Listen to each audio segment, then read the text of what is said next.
address by His Excellency Felipe IsdorMpango, Vice President of the United Republic of Tanzania. I request protocol to escort His Excellency.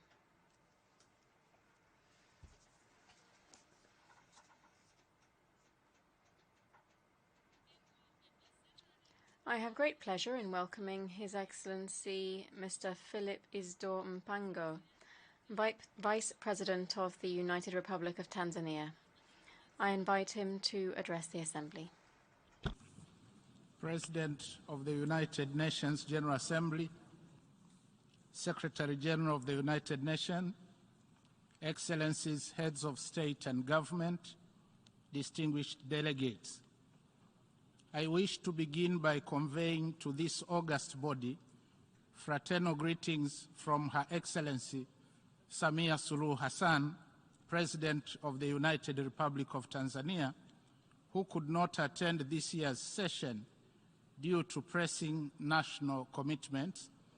It is therefore my distinct honor and privilege to address the 77th session of the United Nations General Assembly on behalf of the government and people of the United Republic of Tanzania.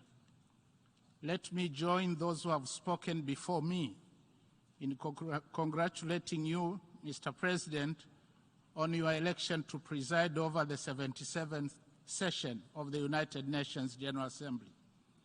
I assure you of Tanzania's support and cooperation as you discharge your responsibilities. Let me also extend our appreciation to the United Nations Secretary General, His Excellency Antonio Guterres, and the entire UN Secretariat for their dedicated service as guardians of the common interest of all peoples and all states, particularly during this time of unprecedented global challenges. Mr. President, this Assembly is convening at a critical point when the world is engulfed in dangerous flames ranging from conflicts and mounting geopolitical tensions, devastating effects of the COVID-19 pandemic, food and energy insecurity, environmental carnage and extreme climate change-related events, to barriers to education, technology, and opportunity for shared prosperity. These challenges are in turn inextricably linked with and propelling stubborn global poverty.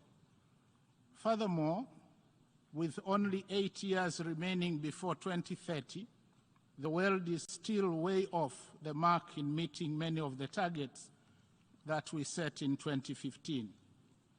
The root cause of all these challenges is human greed, selfish desire, and unilateralism. Yet we know for sure that unilateralism, driven by greed, is leading us, rich and poor, strong and weak, to a catastrophe.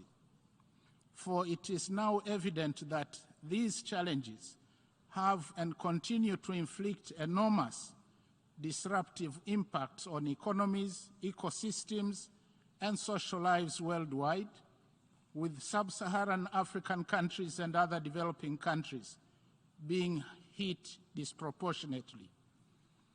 We have a famous proverb in Kiswahili which says, "Where there are problems, ingenuity increases." In this spirit, we in Tanzania are convinced that transformative solutions to the global challenges we face are already at our disposal, but subject to two conditions being met. First, there must be a passionate belief in the need to uphold a caring spirit about needs and happiness of other peoples and nations. And second, there must be solemn adherence to the credo of multilateralism and a collaborative effort. Fortunately, both conditions are a restatement of the ideals, values, and principles of the United Nations Charter. Mr. President, specifically on the COVID-19 pandemic, it had devastating effects on Tanzania's socio-economic systems and performance. Just like most other developing countries, the pandemic robbed us of precious lives, overstretched health infrastructure and healthcare workers to the limit, led to severe budget constraints, as well as economic deceleration. Real GDP growth declined from 6.7% decadal growth attained in the pre-pandemic period to 4.8% in 2020.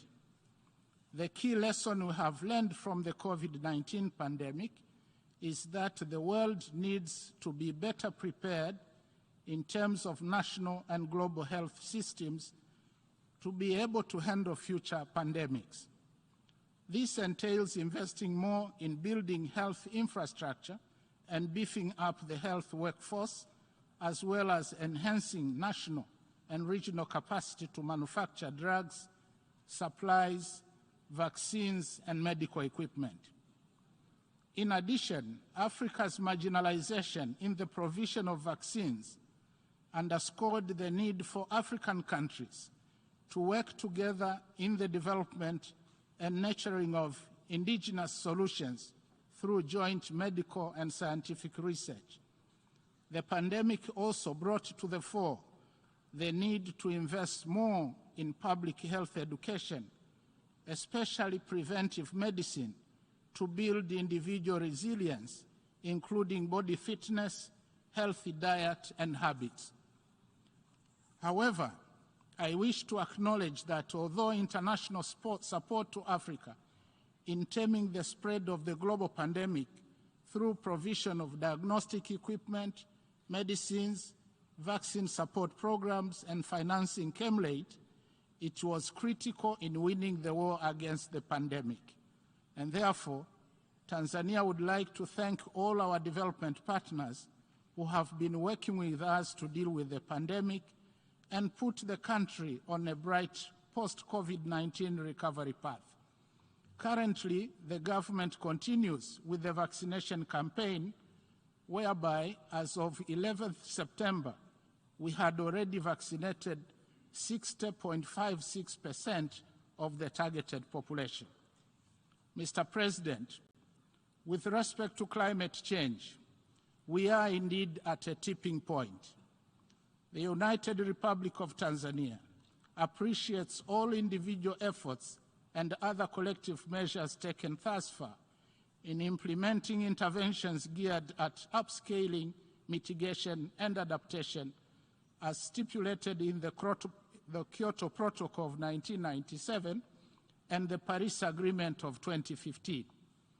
However, despite the efforts, we are observing unprecedented changes across the whole climate system in every region. The fact remains that the most vulnerable countries, including Tanzania, have been disproportionately affected, and nor do we possess the capacity to effectively respond. Tanzania has put forward ambitious targets on both adaptation and mitigation through national determined contributions. The government spends on average $500 million per annum on adaptation measures and up to 3% of its GDP on mitigation and building community resilience. With the help of the international community, we are committed to continually update our nationally determined contributions and make important progress to tackle climate change. Yet, unless there are immediate, rapid, and large-scale reductions in greenhouse gas emissions, limiting warming to at least 2 degrees Celsius will be elusive. As much as we remain committed, most of the developing countries have insufficient fiscal space and weak debt sustainability status to address increasing demand for climate resilience interventions. Hence, addressing the climate crisis requires reliable access to climate finance. It is on this note that Tanzania calls on the international community to live up to its commitments made under the Paris Agreement. Enhanced capacity building, technology transfer, support for adaptation and mitigation measures, as well as the creation of independent loss and damage financial facility must be implemented in order to scale up the fight against climate change. We need to take actions and walk the talk as a matter of urgency.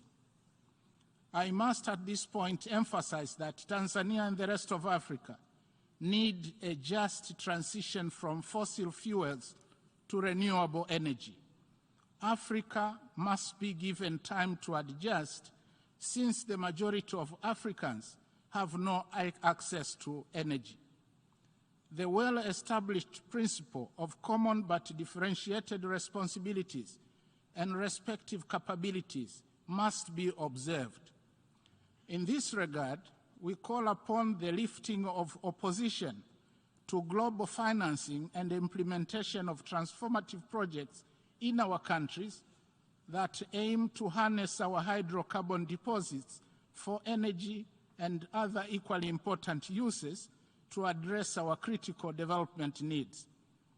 As long as robust environmental, social, and impact assessments have been done and concrete measures taken to effectively address environmental and democratic governance concerns of our citizens, our sovereign rights to pursue transformative projects should be respected. We also call upon transparency in the conduct of carbon credit markets so that Africa benefits fairly from our earnest effort in taking care of the carbon sinks that we are holding for the world. For example, Tanzania has preserved over 30% of our total land area, almost equivalent to the size of Germany, which includes forests and wildlife parks. Mr. President, in maintenance of peace and security, Tanzania has always believed in diplomacy as the best instrument of resolving conflict. Experience has taught us that in war, everyone loses, including the non-warring parties. It is therefore our plea that in the wake of the global conflicts, our focus should remain to be that of safeguarding human lives, especially children and women, and the well-being of the people. More so, just recently, we have witnessed disruptive effects on global supply chains, dramatic increase in food and fuel prices, as well as food shortages and decline in agricultural and industrial production around the world. All the more reasons that we must have a stake in pursuit of peaceful resolution of conflicts.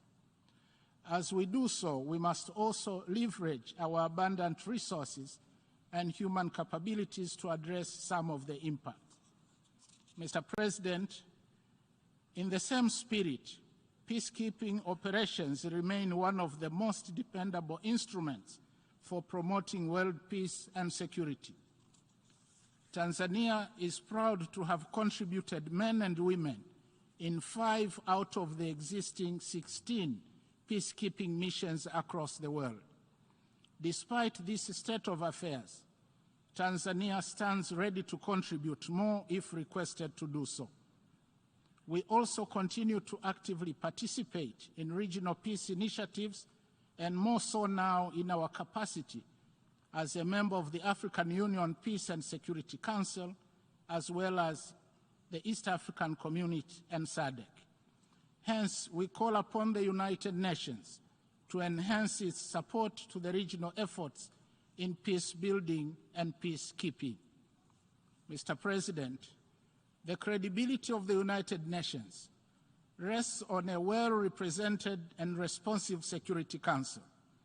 We therefore wish to reiterate the common African position as elaborated in the Eswatini Consensus and the Sirte Declaration with respect to the long-awaited reforms of the Security Council.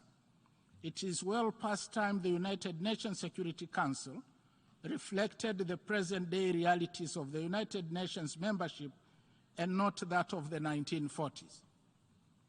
Mr. President, it would be remiss of me not to end my statement without acknowledging that the world celebrated Kiswahili language for the first time this year on 7th July, following the historic declaration of the United Nations Educational and Scientific Organization, UNESCO, designating 7th July as the World Kiswahili Language Day. As the birthplace of the Kiswahili language, Tanzania commends the efforts of the United Nations in promoting multilingualism as a core value essential in achieving the 2030 Agenda for Sustainable Development and the African Union Agenda 2063. To conclude, let me once again reaffirm the resolve of the United Republic of Tanzania to uphold the three pillars of the United Nations, namely peace and security, development and human rights. I also call upon all of us to renew our commitment and prioritization of actions, especially on those SDGs where we lag behind. We remain committed to working closely with the United Nations and its member states in the spirit of multilateralism and global solidarity towards a sustainable future. I thank you.